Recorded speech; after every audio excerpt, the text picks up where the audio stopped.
Welcome to Divine Reflections. Subscribe to the channel and leave a like. Solomon, son of David, ascended to the throne of Israel after a series of conflicts and conspiracies within the royal family. His half-brother Adonijah attempted to usurp the throne before David could officially name Solomon as his successor. With support from key figures like the prophet Nathan and his mother Bathsheba, Solomon was anointed king while David was still alive. This episode is significant because Solomon inherited a powerful kingdom, but also one marked by betrayal and family conflict.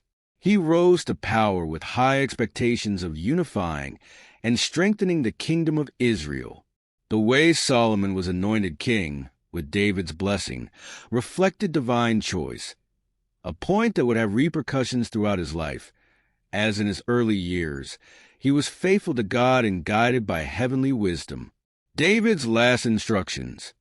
Before his death, David instructed Solomon to remain faithful to the Lord and follow his ways. He also tasked Solomon with dealing with old enemies and political alliances that had caused problems during David's reign. At the start of his reign, Solomon demonstrated great wisdom and devotion to God. He quickly consolidated his power, eliminating threats to his rule, including executing Adonijah, who continued to conspire against him. Solomon asked God for wisdom to govern justly, rather than riches or power, which pleased God, and he granted him both. His famous wisdom soon spread throughout the region, making him known as an exceptional ruler. When God appeared to Solomon in a dream, offering him anything he wished for, Solomon asked for wisdom to govern his people justly. In response, God not only granted him unparalleled wisdom, but also gave him wealth and honor that he had not requested. One of the first tests of his wisdom was the case of two women claiming to be the mother of a baby. Solomon proposed cutting the child in half to reveal the true mother, who begged for the child's life to be spared, revealing her true maternal love. One of Solomon's greatest achievements was the construction of the temple in Jerusalem, which became the center of worship for Israel. David had desired to build the temple, but God commanded that his son complete the task. The temple took 7 years to finish and became a symbol not only of God's presence, but also of the power and stability of the kingdom of Israel under Solomon's reign.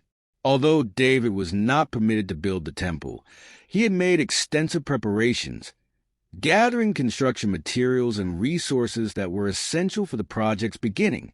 When the temple was finally completed, Solomon held a grand dedication ceremony involving massive sacrifices and a prayer to God, asking him to always be present in that place and to hear the prayers of the people of Israel.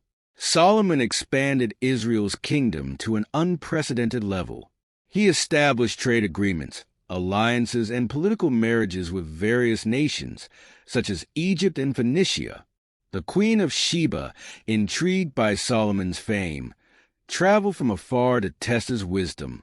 Her visit to Solomon became one of the most famous stories in the Bible, symbolizing the unmatched wealth and wisdom of Israel's king. Solomon established a network of trade routes and diplomatic ties that not only enriched the kingdom, but also brought great international respect. His agreements with Egypt, Tyre, and other neighboring nations were crucial in expanding Israel's influence. The Queen of Sheba's visit confirmed Solomon's fame. She brought great wealth and gifts to him, but was even more impressed by his wisdom and the splendor of his court. This event symbolized the height of Solomon's influence, both spiritually and politically. However, as Solomon's reign progressed into its later years, signs of his spiritual decline began to appear. His marriage to many foreign women, approximately 700 wives and 300 concubines, led him to compromise his faithfulness to God. These women brought their gods and religious practices, and eventually Solomon began to build altars for these foreign gods. Solomon's foreign wives played a key role in his spiritual decline. As he allowed his heart to be led astray, he began to violate the first commandment by building altars to pagan gods such as Ashtoreth and Molech. Political alliances and marriages. While his marital alliances were part of his political strategy, they had disastrous spiritual consequences. The ensuing idolatry undermined Solomon's relationship with God. Solomon's worship of other gods, along with the construction of altars for idols, deeply angered the Lord. God appeared to Solomon a second time, warning him about the consequences of his unfaithfulness. He announced that, as a result of his sins, the kingdom would be divided after his death, and Solomon would lose control over most of Israel. God made it clear to Solomon that his kingdom was in jeopardy because of his idolatry. He announced that Israel would be divided because of his unfaithfulness, though this would only happen after Solomon's death, out of respect for the promise made to David. Solomon, who had been an exemplary king at the beginning of his reign, had now become a king who brought spiritual destruction to his people. His actions caused the Israelites to turn away from God. In the later years of his reign, Solomon faced increasing opposition from both within and outside his kingdom. God raised adversaries against him as judgment for his idolatry. Among these adversaries were Hadad the Edomite and Rezin of Damascus, who continually troubled the kingdom. Hadad fled to Egypt after David had conquered Edom. He grew up in Egypt and returned to his homeland after David's death, becoming a thorn in Solomon's side. Rezin established his own kingdom in Damascus and constantly harassed Israel. He represented a continual threat to Solomon's control over the northern region. Jeroboam, one of Solomon's servants, rebelled against him and would eventually become king over the 10 northern tribes, fulfilling the prophecy that the kingdom would be divided. Solomon died after reigning for 40 years and was buried with honors in the city of David. His legacy, however, was mixed. Although he was known as Israel's wisest and wealthiest king, his unfaithfulness in his later years brought devastating consequences to the kingdom. After his death, the kingdom was divided between Judah and Israel, leading to the eventual destruction of both nations. After Solomon's death, his son Rehoboam took the throne. However, due to Solomon's mistakes, the northern tribes rebelled and formed the kingdom of Israel, with Jeroboam as king, while the kingdom of Judah remained under Rehoboam's rule. Solomon's life serves as a powerful warning about the dangers of wealth, power, and spiritual complacency. Though he began his reign with wisdom and divine favor, his later years were marked by regret and spiritual distance from God. Ecclesiastes, often attributed to Solomon, reflects his philosophical meditations on life's futility and the pursuit of meaning. In what is possibly his later years, Solomon expresses a somber outlook, concluding that earthly pleasures, wealth, and wisdom are all fleeting, echoing the famous refrain, "Vanity of vanities, all is vanity." Reflections on life and death. In Ecclesiastes 3 verses 1 to 8, Solomon recognizes the inevitable cycles of life. There is a time for birth, death, weeping, laughter, war, and peace. His wisdom now stems from a deep understanding that nothing escapes time's power, and life's fleeting nature brings everything into humble perspective. Solomon's reflections here reveal a man who, despite immense wealth and knowledge, saw the fragility and impermanence of all worldly pursuits. The futility of wealth. Solomon speaks of his vast wealth, but admits that all his material pursuits were like chasing after the wind. Early in his reign, Solomon viewed wealth accumulation as a sign of God's blessing. Yet, in Ecclesiastes, he acknowledges that riches, grand projects, and indulgences do not bring lasting fulfillment without a true relationship with God. Solomon wraps up Ecclesiastes by urging his readers to return to simple, obedient faith. The book closes with a crucial, "Fear God and keep his commandments, for this is the whole duty of man." Ecclesiastes 12 verse 13. This declaration symbolizes a return to core principles of faith and devotion that Solomon himself strayed from during his later reign. Wisdom and justice. Proverbs, another collection attributed to Solomon, emphasizes practical wisdom, discipline, and moral conduct. Despite Solomon's spiritual decline, Proverbs reflects his earlier commitment to justice, wisdom, and righteousness.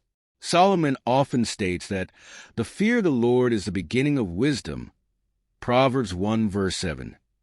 For Solomon, wisdom was not just intellectual, it was spiritual and rooted in reverence for God. His teachings in Proverbs prioritize wisdom as a guiding force more valuable than gold, emphasizing that true wisdom leads to righteous living, justice, discipline, and integrity. Solomon urges leaders and individuals alike to prioritize justice, care for the poor, and avoid corrupt behavior. He often warns against laziness, pride, and indulgence, stating that these traits can lead to moral and spiritual downfall. His guidance emphasizes moral discipline and teaches the importance of raising children in a way that fosters reverence for God and moral integrity. Though Solomon's own life serves as a warning, Proverbs endures as a timeless source of wisdom for those seeking a righteous path. The principles outlined in Proverbs serve as a moral compass for personal and communal life, guiding readers to live wisely and faithfully. Solomon's influence reaches far beyond Israel. His wisdom, reign, and actions impacted not only the Jewish and Christian traditions, but also shaped thought in various other cultures and religious practices. In Jewish thought, Solomon is revered as the king who brought Israel to its greatest heights in unity, wealth, and spiritual prominence through the construction of the temple. However, his later years, tainted by idolatry and political mistakes, serve as an enduring cautionary tale about the dangers of power and compromise. His downfall is interpreted as a pivotal moment leading to the eventual division of Israel. Solomon's role in Christianity is both a symbol of wisdom and a warning against spiritual compromise. Jesus mentions Solomon in the New Testament, often highlighting his wisdom. However, Solomon's failure to remain true to God serves as a moral reminder about the danger of allowing worldly influences to overshadow one's faith in God. Known as Suleiman in Islam, Solomon is revered as both a prophet and king. The Quran recounts stories of his wisdom, miraculous powers, and dominion over the jinn, spiritual beings, and animals. Solomon's ability to communicate with animals and govern justly is admired, symbolizing God's special favor upon him. Solomon's image extends into art, literature, and music. From Renaissance paintings to modern-day representations, his wisdom and grandeur have inspired countless artistic endeavors. He represents an archetype of the wise king, though his story serves as a reminder of how even the greatest of rulers can fall due to spiritual compromise. After Solomon's death, the kingdom suffered the full weight of his errors. Just as God had warned, Solomon's legacy was marred by the division of Israel. His son Rehoboam failed to exhibit the wisdom necessary to keep the nation united, leading to rebellion and the eventual split of the kingdom. Upon Solomon's death, Rehoboam became king, but he quickly alienated the northern tribes. When the people requested relief from the heavy taxes and labor Solomon had imposed, Rehoboam sought advice. While older, wiser advisors counseled moderation, Rehoboam followed the advice of younger counselors, deciding to increase the burdens instead. This harsh response ignited the rebellion led by Jeroboam, Solomon's former servant. Jeroboam seized control of the northern tribes, establishing the kingdom of Israel, while Rehoboam retained control of the southern kingdom of Judah. This division not only weakened Israel politically, but also led to spiritual fragmentation, with the northern kingdom setting up rival places of worship, distancing themselves from the temple in Jerusalem. The division of Israel under Solomon's successors had lasting consequences for both the northern and southern kingdoms. The constant political struggles and spiritual decline would eventually lead to both kingdoms falling to foreign empires. Both Israel and Judah faced frequent invasions. The kingdom of Israel, the northern kingdom, fell to the Assyrians in 722 BC, while the kingdom of Judah was conquered by the Babylonians in 586 BC, resulting in the Babylonian exile. The fall of both kingdoms was a direct consequence of Solomon's spiritual compromises and the continued failure of his descendants to follow God's commandments. Solomon's grand temple, which symbolized God's presence among his people, was destroyed during the Babylonian invasion. This marked a devastating end to the era of Solomon's kingdom, underscoring the consequences of forsaking God. The life of Solomon serves as a powerful testament to the fragility of human greatness. Despite his extraordinary wisdom, wealth, and success, his story is ultimately one of moral and spiritual failure. Solomon's life reflects the universal struggle to find meaning and purpose.